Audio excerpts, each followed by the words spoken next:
好来，继续来看相关的单位，伫个国道1号西里服务区来举办着乌豆仔节，要互旅客来了解到国产的乌豆仔的营养价值，品尝到在地好滋味。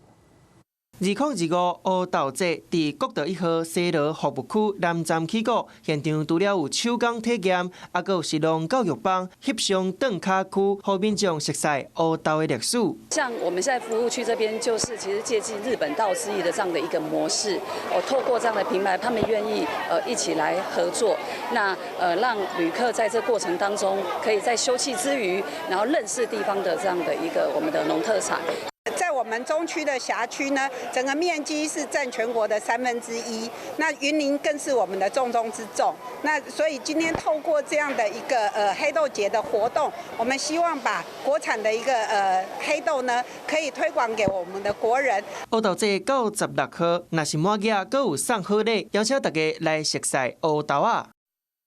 Hello， 我是雷亚，想要抢先掌握最及时的新闻资讯吗？赶快订阅、按赞、开启小铃铛，锁定华视新闻 YouTube 频道。